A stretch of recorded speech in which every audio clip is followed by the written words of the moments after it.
ओम शांति। 31 अगस्त। आज बाबा सेवा करने की उमंग भर रहे हैं सभी में। क्या क्या समझाना है दूसरों को, इसके लिए सभी बच्चों को अच्छी अच्छी बातें सुना रहे हैं। कह रहे हैं, बच्चे तुम जानते हो तुम्हें कोई मनुष्य नहीं पढ़ा रहा है, स्वयं ज्ञान के सागर भगवान पढ़ा रहे हैं। तुम्हें अथाह खुशी होनी चाहिए।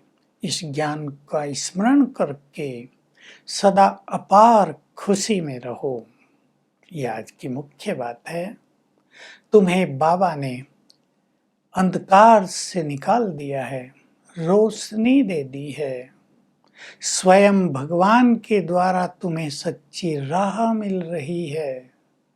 तुम जीवन बंध से जीवन मुक्त में जा रहे हो। बहुत भाग्यवान हो। अपार खुशी में रहो और जहां तहां प्रदर्शनी करके सभी को ये बाबा का मैसेज दो।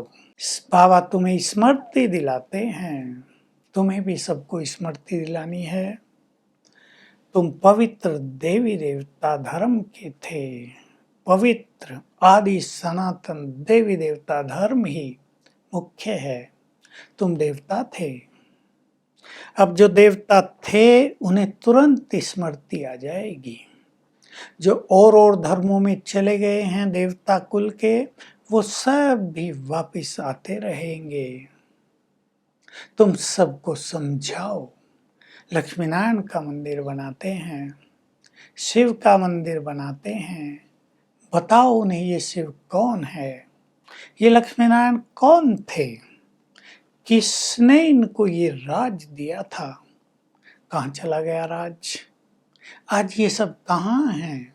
तुम उन्हें बताओ फिर से। वही भगवान जो स्वर्ग का रचयिता है तुम्हें दैवी राज देने के लिए आ गया है। बहुत ही सुंदर बात है। देखो, भारत में अथाह धन संपदा थी। बाबा अपने जीवन की बात सुना रहे हैं।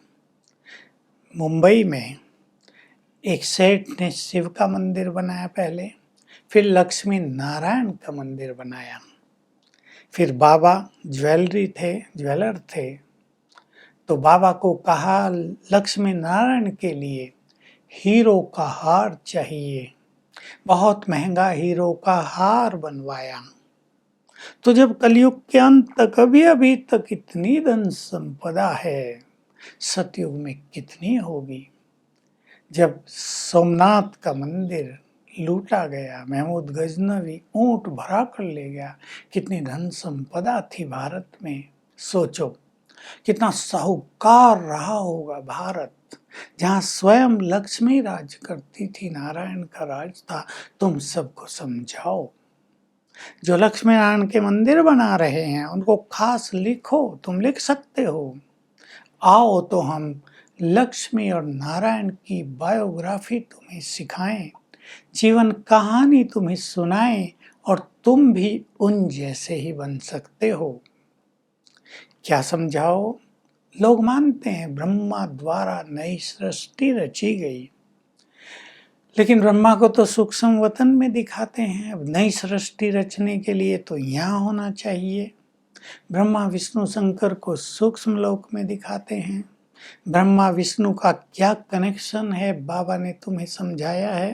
तो यहीं स्वयं शिव बाबा ब्रह्मा तन में आकर नई सृष्टि की स्थापना करते हैं।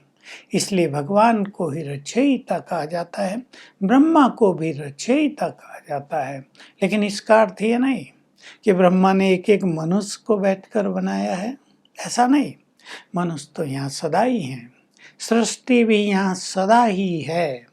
नई पुरानी बनती है, फिर भगवान आकर पुरानी को नया बना देते हैं, नरक को स्वर्ग में बदल देते हैं।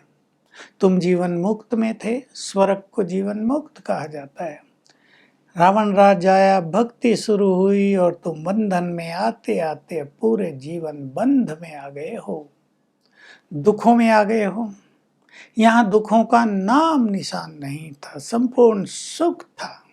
तो बाबा सबको मोटिवेट कर रहे हैं, खूब प्रदर्शनियां करो। देखो बाबा की उमंगें सुनो। बाबा ने कहा एक ही साथ जितने भी शहर हैं सब में एक एक हॉल लेकर प्रदर्शनी कर दो।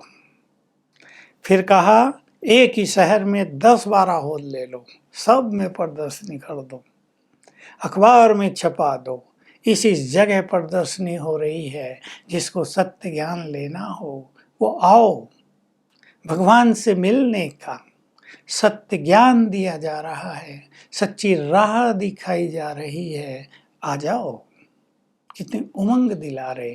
फिर कह रहे हैं बड़े बड़े लोग जो आते हैं उनसे ओपिनियन लिखाओ बाद में, कैसी लगी प्रदर्शनी। उन दिनों लिखाया जाता था, बड़ी मैगजीन भी छपी थी, सबकी ओपिनियन। चीफ मिनिस्टर्स, गवर्नर्स और मिनिस्टर आते थे, कमिश्नर्स आते थे। बाबा कहते हैं सब लिख जाते हैं, भगवान से मिलने का बड़ा सहज रास्ता यहाँ बताया जा रहा है, बड़ा सरल मार्ग है परमात्मा को प्राप्त करने का, सुख शांति पाने का। लेकिन खुद कुछ नहीं करते, लेकिन बड़ों की आवाज़ सुन के साधारण लोग बहुत आ जाते हैं, ज्ञान लेते हैं।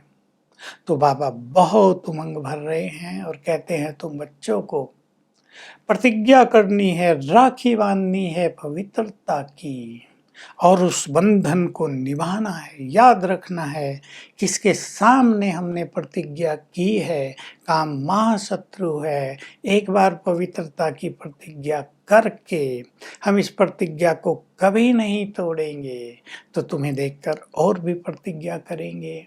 इस तरह सेवाओं को बढ़ाते चलो और माया से हार नहीं खाना है। माया भी पावरफुल है, अटैक कर देती है बच्चों पर, लेकिन जितना जितना तुम्हारा योग होगा तो माया पर विजयी होते जाएंगे। वरदान है अपने भाग्य और भाग्य विधाता के गुण गाने वाले सदा प्रसन्न चित्त भव। सर्वश्रेष्ठ भाग्य मिला है हम सबको भाग्य विधाता से। जैसे ही ब्राह्मण जन्म मिला, ताज, तिलक और तख्त बाबा ने सबको दे दिया है। श्रेष्ठ भाग्य निर्माण का मार्ग दिखा दिया है। अपने भाग्य की गुण गाते रहो, उसके नशे में रहो। जिसने भाग्य बनाया उसके गुण गाते रहो, तो सभी प्रश्नों से पार होकर सदा प्रसन्न चित्त रहेंगे। स्लोगन है एक नामी, यानी एक से बाबा का नाम, और इकोनॉमी, कम खर्च करना। ये दोनों ही आधार हैं ब्राह्मण जीवन में सफलता का। तो आज का हमारा अभ्यास रहेगा, स्वयं भगवान हमारा टीचर बनकर आया है। वो मेरा परम पिता, परम शिक्षक और परम सद्गुरु है। उसने हमें सच्ची राह दिखा दी है। हम गॉडली स्टूडेंट हैं, भगवान से पढ़ रहे हैं। सारा दिन इस नशे में रहेंगे और इन तीनों संबंधों से चौथा भी जोड़ लेंगे, वो मेरा सच्चा खुदा दोस्त भी है। इन चारों संबंधों से उसको याद करेंगे। ओम शांति।